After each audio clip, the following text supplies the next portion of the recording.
Hello friends, welcome to chess training. मैं Nikhil Joshi live chess book academy में आप सबका स्वागत करता हूं।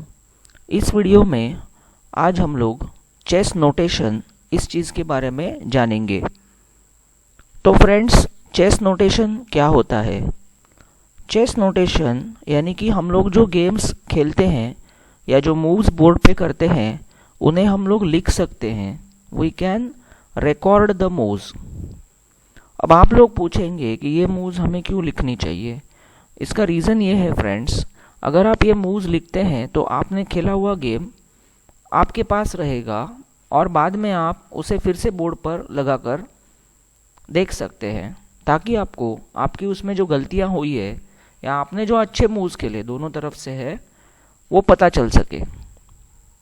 तो चलिए फ्रेंड्स, अब मैं यहाँ पे चेस नोटेशन ये टॉपिक शुरू करता हूँ। तो देखिए, सबसे पहला आता है नेम ऑफ द स्क्वायर। तो देखिए, हमारा जो चेस बोर्ड होता है ना, उस पे देखिए दो तरह की लाइंस होती है। मैंने आपके सामने एक चेस बोर्ड ड्रॉ किया है। देखिए, इस पे दो तरह की लाइंस है, एक है स्टैंडिंग लाइंस और एक है स्लीपिंग लाइंस। तो जो स्टैंडिंग लाइंस है उन्हें हम लोग कहते हैं फाइल, FILE, फाइल। तो फ्रेंड्स, हमारा जो चेस बोर्ड है उसके ऊपर देखिए 8 फाइल्स होती है। जैसे ये A फाइल हो गई, ये B file, C, D, E, F, G and H। तो इस तरह से हमारे पास ये फाइल्स है और उसी तरह से हमारे पास ये रैंक्स है। जैसे स्लीपिंग लाइंस होती है ना फ्रेंड्स, तो उन्हें हम लोग कहते हैं रैंक्स। ओके, 6th रैंक, अब ये हो गई से 4th रैंक, 2nd रैंक, ये हो गई 7th रैंक। इस तरह से हमारा जो नेम ऑफ द स्क्वायर होता है फ्रेंड, जैसे देखिए ये स्क्वायर है, यहाँ मैंने क्या लिखा है C3। तो ये कैसे ढूंढना है? सबसे पहला ये देखिए कि वो स्क्वायर कौन सी फाइल पे है। जैसे ये C फाइल पे है तो स्मॉल c लिख दिया, फिर 3rd रैंक पे तो 3।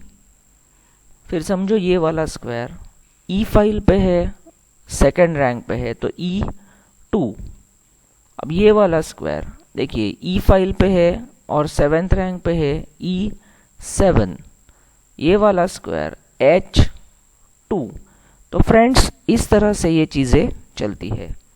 देखिए, मैं आपको एक दो स्क्वायर और करके दिखाता हूँ। जैसे ये स्क्वायर मान लीजिए, देखिए E5, तो मैं यहाँ लिख देता हूँ E5। जैसे कि ये स्क्वायर ले लीजिए तो G7। इस तरह से। तो देखिए, जब हम लोग प्रैक्टिस कर रहे हैं या छोटे बच्चों को प्रैक्टिस दे रहे हैं तो क्या करना चाहिए? सबसे पहला उनके सामने ऐसा एक एम्प्टी चेस बोर्ड ड्रॉ कीजिए और फिर उन्हें आपको कहना है कि ये स्क्वायर्स के नाम उन्हें लिखने हैं। अब छोटे बच्चे क्या करते हैं मैं बोलता हूँ आपको। वो क्या करेंगे कि यहाँ पे एक लाइन से लिखना शुरू कर देंगे, जैसे कि A1, A2, A3, A4। जैसे कि वो स्कूल में कोई टेबल लिख रहे हैं, तो उस चीज़ का कोई फायदा नहीं है। उन्हें क्या करने का, उन्हें कहने का कि एक बीच का स्क्वायर, एक यहाँ का, एक यहाँ का, यहाँ का, यहाँ का, ऐसे मतलब जंप मारते मारते उन्हें लिखना है। तो होता क्या है इससे कि हर बार उन्हें देखने की आदत पड़ जाती है कि ये कौन से स्क्वायर, जैसे कौन से फाइल पे है। हाँ, ये E फाइल पे है, फिर ये 4th रैंक पे है, ये G फाइल पे है, ये 6th रैंक पे है।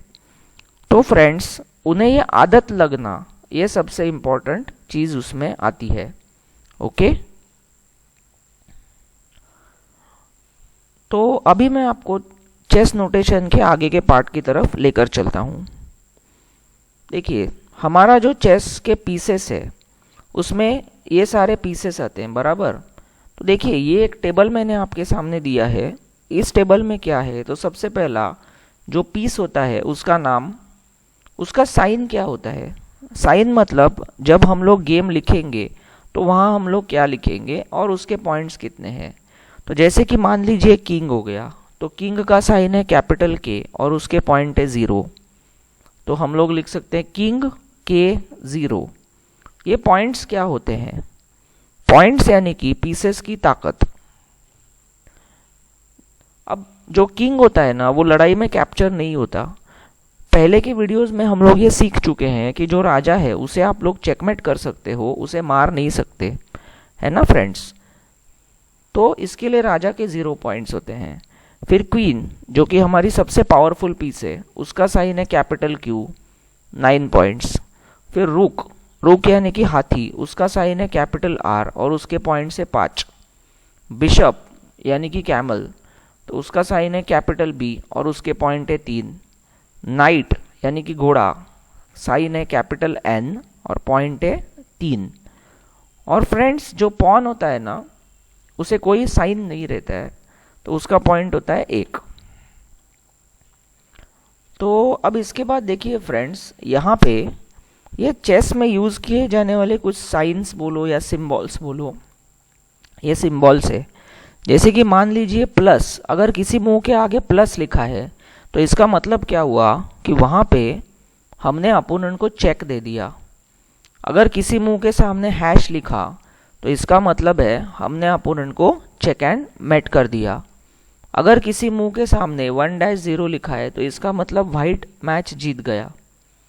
अगर किसी मूव के सामने 0-1 लिखा है तो इसका मतलब है ब्लैक जीत गया। और अगर हम लिखते हैं हाफ तो इसका मतलब है मैच ड्रॉ हो गया। तो चलिए फ्रेंड्स, अब मैं आपको इसके आगे के पार्ट की तरफ लेके चलता हूँ। इसके आगे का यहाँ पे पार्ट आता है चेस नोटेशन। तो सबसे पहला मैं आपको शुरुआत कराता हूँ पॉन से।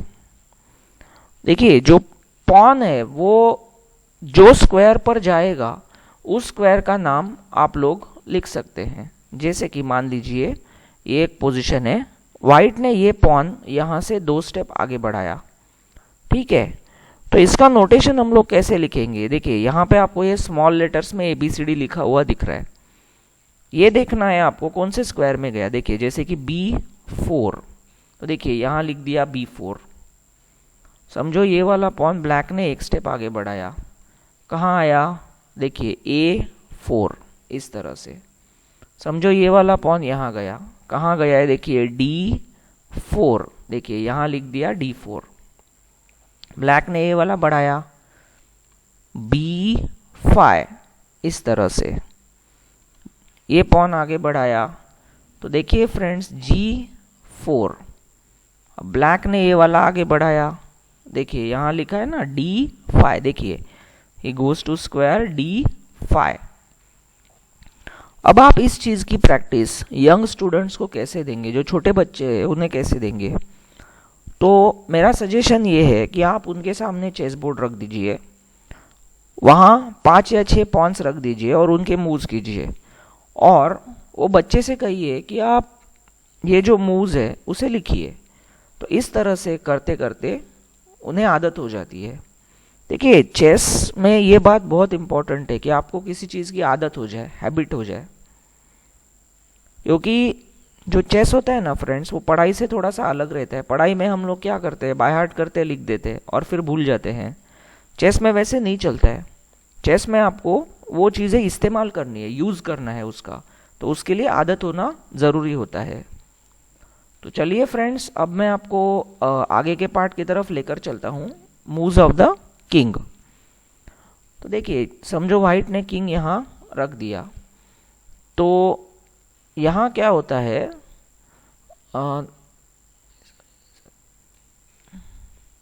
समझो वाइट ने ये राजा को यहाँ रख दिया, तो होता क्या है कि कैसे लिखना है? सबसे पहले लिखना है कैपिटल के। देखिए यहाँ देखिए, सबसे पहले लिखना है कैपिटल के, किंग का सिंबल। फिर कौन से स्क्वायर में गया? तो देखिए D2, king went to the square D2। समझो ब्लैक ने यहाँ खेला, कैसे लिखेंगे? पहले लिखना है कैपिटल के, देखिए यहाँ लिख, देखिए कैपिटल के, फिर कौन से स्क्वायर में गया? D7। ये किंग यहाँ गया, कैसे लिखेंगे? सबसे पहला कैपिटल के, देखिए यहाँ पर KC2, ब्लैक किंग यहाँ आया, देखिए KE6, इस तरह से। ये देखिए ये मूव के, यहाँ देखिए KB2, समझो यहाँ गया तो KF7। इस तरह से हम लोग इसे लिख सकते हैं। ठीक है फ्रेंड्स।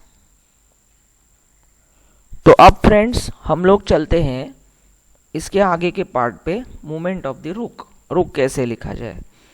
देखिए यहाँ पर व्हाइट ने अपने रुक को 2 स्टेप आगे बढ़ाया। ओके, तो ये हम लोग कैसे लिख सकते हैं। सबसे पहला रुक का साइन क्या होता है वो लिखिए। रुक का साइन होता है कैपिटल आर, तो हमने लिखा कैपिटल आर, फिर वो गया G4। ब्लैक का हाथी यहाँ से यहाँ आया, देखिए कैपिटल आर, ये यहाँ पे RH5। ये हाथी यहाँ आया RB4। ये हाथी यहाँ से यहाँ आया कैपिटल RE5। ओके फ्रेंड्स, समझो ये हाथी यहाँ गया RB6। देखिए यहाँ लिखा है ना RB6। और उसके बाद ब्लैक का हाथी यहाँ से यहाँ गया तो RC5। तो इस तरह से आपको क्या करना है, हर एक पीस का बोर्ड के ऊपर रखना है और उसके मूव्स की आपको छोटे बच्चों से या जो नया चेस स्टार्ट करने वाला है उसकी तरफ से प्रैक्टिस कर लेनी है। अगर आप ये एक्सरसाइजेस देखिए बार बार करते हैं तो ये जो मूव्स लिखने का काम है वो आपको अच्छी तरह से आ जाता है। एंड वन मोर थिंग, जब आप ये मूव्स लिखने को सीखेंगे ना फ्रेंड्स, तभी आप कोई भी चेस की जो बुक्स होती है, कोई भी किताब है चेस की, उसे आप पढ़ पाएंगे। तभी तो आपको जाकर समझ में आएगा ना कि उसमें क्या लिखा है ना। तो यहाँ देखिए, यहाँ व्हाइट ने खेला क्वीन इधर, कैसे लिखेंगे। सबसे पहला क्वीन का साइन कैपिटल Q, ये देखिए यहाँ लिखा हुआ है ना कैपिटल QB1। समझो ये क्वीन यहाँ से यहाँ आई तो QF5। समझो ये क्वीन यहाँ से यहाँ आई तो ये लिख सकते हैं आप QA1। फिर ये क्वीन समझो यहाँ से यहाँ आ गई तो यहाँ कैसे लिखेंगे, कैपिटल Q फिर F2, इस तरह से। समझो ये क्वीन यहाँ से यहाँ गई, कैपिटल QA7। ये क्वीन यहाँ से यहाँ गई QH4। देखिए यहाँ पे लिखा हुआ है इस तरह से। ठीक है फ्रेंड्स, सो आई होप ये चीज़ आपको समझ में आ चुकी है। तो चलिए फ्रेंड्स, अब मैं आपको लेकर चलता हूँ notation of bishop and night, इस चीज़ की तरफ। अब देखिए जो बिशप होता है उसका साइन क्या होता है, कैपिटल B।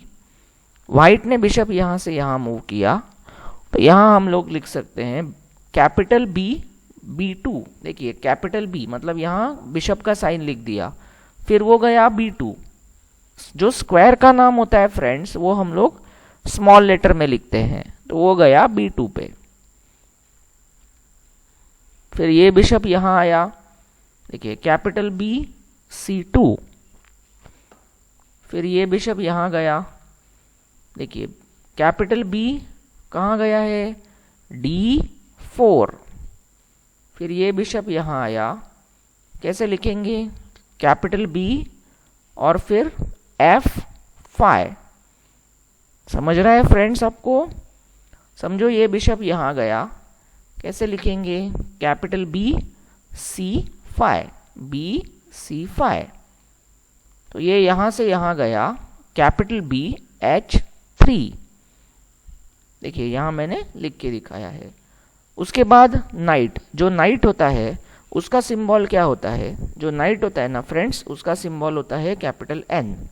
ओके फ्रेंड्स, तो समझो ये नाइट है, यहाँ चला गया तो ND6।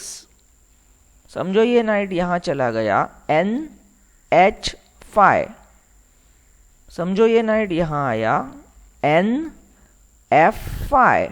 देखिए यहाँ लिखा हुआ है NF5। ये नाइट यहाँ गया, देखिए अब N कहाँ गया, देखो F6। समझो ये नाइट यहाँ गया NG7। ठीक है फ्रेंड्स, सॉरी यहाँ पे देखिए NG7। और समझो ये यहाँ से यहाँ जंप कर गया NE8। अब यहाँ पे भी देखिए फ्रेंड, जो टेक्निक है वो तो वही रहेगा कि आपको एक एक पीस लेना है और वो कहाँ जा रहा है उसे लिखना है। हर पीस के आप अगर ऐसे 20-20 मूव्स लिख देते हैं, 20 मूव्स ईच, तो आपको वो प्रैक्टिस हो जाएगी। अब इसके बाद आता है the notation of the capture, मतलब अगर हम लोग किसी को कैप्चर करते हैं तो वो कैसे लिखा जाता है। देखिए मैंने यहाँ पे कुछ एग्जांपल्स दिखाने की कोशिश की है। यहाँ पे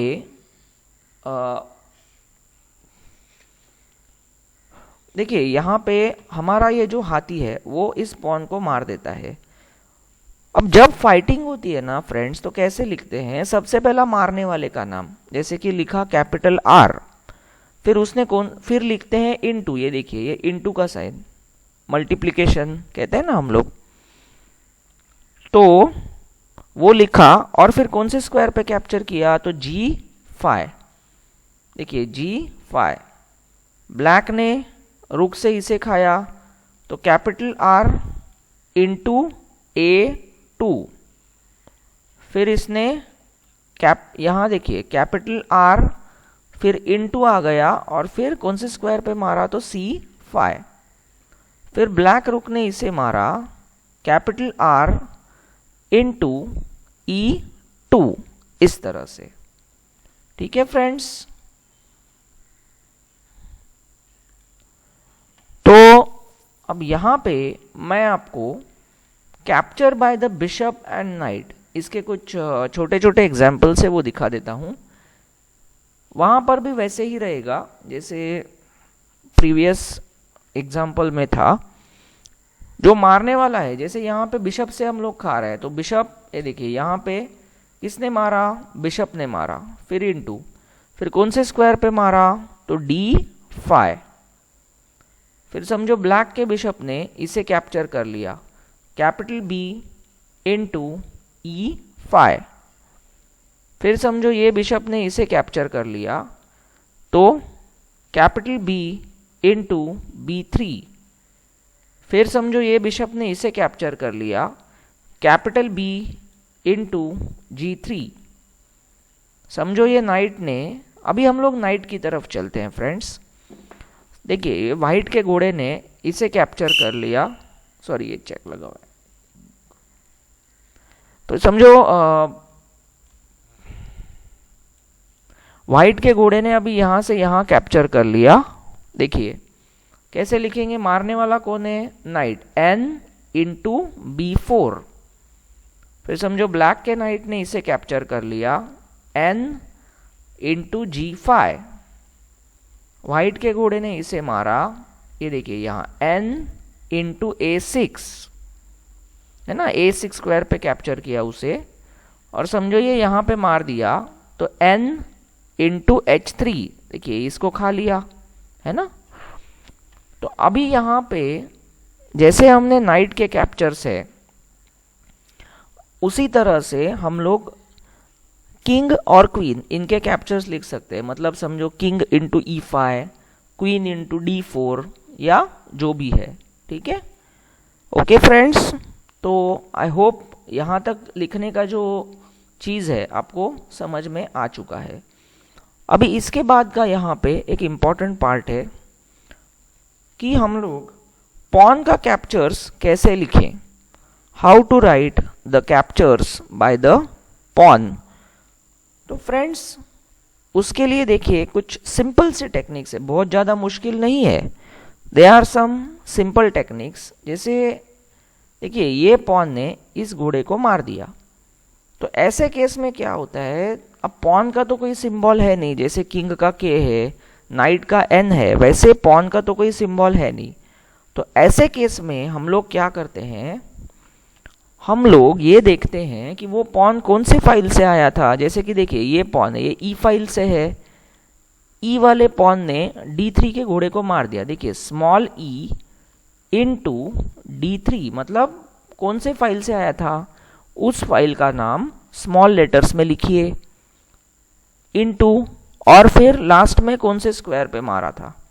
जैसे कि नेक्स्ट वन, ब्लैक ने यहाँ पे ये कैप्चर कर दिया, तो देखिए ये F फाइल से मारा था, देखिए यहां लिखा है ना स्मॉल f इनटू कौन से स्क्वायर पे मारा था, तो E6, इस तरह से।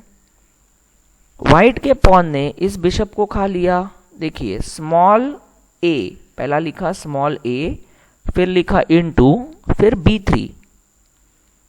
समझो ये वाले पॉन ने हाथी को मार दिया, C फाइल से आया था ना वो, तो लिखा small c into D5, c into D5।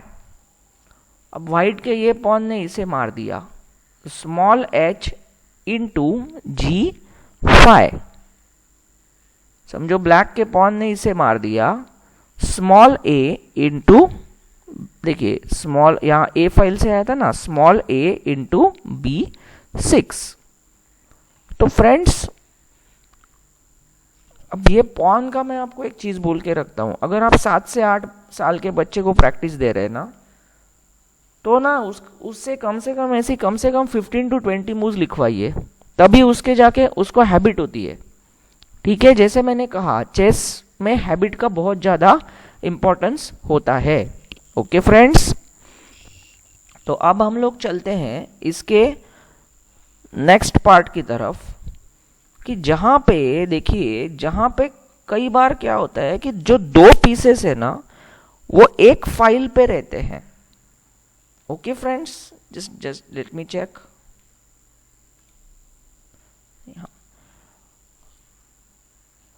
नहीं, दो पीसेस सॉरी एक फाइल पे नहीं रहते, ओके एक रैंक पे रहते हैं। जैसे हमने देखो एक एग्जांपल देता हूं, समझो ये रुक यहां से यहां आ गया, ओके, तो नॉर्मल नोटेशन में हम लोग क्या लिखेंगे, रुक D1, है ना।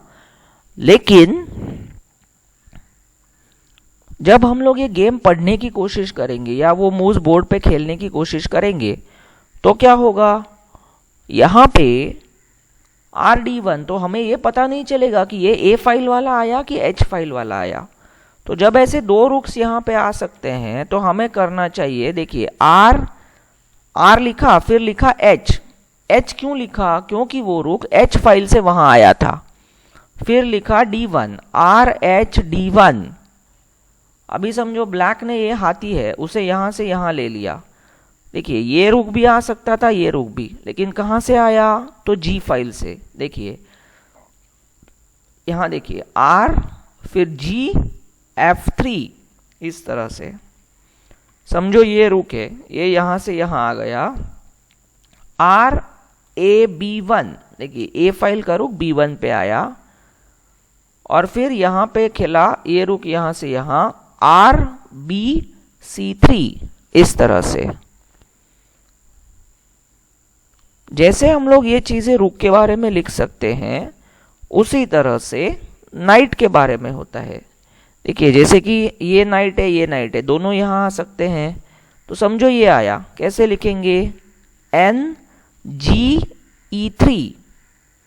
अब ये नाइट, समझो ये नाइट यहां से यहां गया, कैसे लिखेंगे, नाइट CE6, इस तरह से। ओके फ्रेंड्स, तो आई होप ये चीज आपको समझ में आ चुकी है। अब हम ये देखने की कोशिश करेंगे कि इन केस अगर दोनों पीसेस एक ही फाइल पे है तो क्या होगा।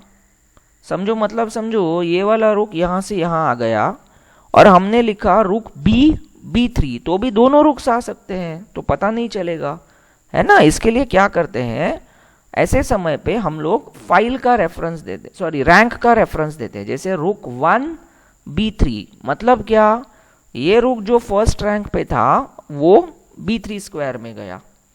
जैसे मान लो ये रुक है, ये रुक यहां से यहां आया, कैसे लिखेंगे, कैपिटल R, फिर कौन से रैंक से आया था, तो 6th रैंक से, रुक 6H3, है ना। उसी तरह से नाइट का होता है। देखिए समझो ये वाला नाइट यहां से यहां आया, नाइट 6D4, 6th रैंक का नाइट आया ना D4 पे, दोनों C फाइल पे थे, लेकिन 6th रैंक का नाइट D4 पे आया। देखिए नाइट 6D4। समझो ये ब्लैक का नाइट है, ये यहां से यहां आया, तो लिख सकते हैं नाइट 8d6। ओके फ्रेंड्स, और अब इसके बाद आता है लास्ट, इसका जो एक पार्ट रहता है वो होता है कैसलिंग। कैसलिंग कैसे लिखते हैं? देखिए, चेस में दो तरह की कैसलिंग होती है। एक होती है कैसल किंग साइड, तो ये लिखा तो ऐसे लिखेंगे 0-0, और अगर यहाँ पे कैसल क्वीन साइड होती है तो लिखेंगे 0-0-0, 3 जीरोज आ जाती है।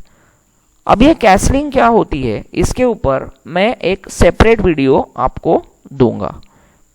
ठीक है फ्रेंड्स? तो फ्रेंड्स, मुझे ऐसा लगता है कि अगर आप ये वीडियो को 2 या 3 बार देखेंगे और वह उस तरह से चेस बोर्ड पे प्रैक्टिस करेंगे तो आई एम श्योर कि चेस नोटेशन आपको आ जाएगा। तो फ्रेंड्स, अगर आपको मेरे वीडियोस में से कुछ सीखने को मिल रहा है, आपको ये वीडियोस पसंद आ रहे हैं, तो इन्हें लाइक कीजिए, अपने फ्रेंड्स के साथ इन्हें शेयर कीजिए और मेरे चैनल को सब्सक्राइब कीजिए। Thank you. Have a very nice day. Thank you so much.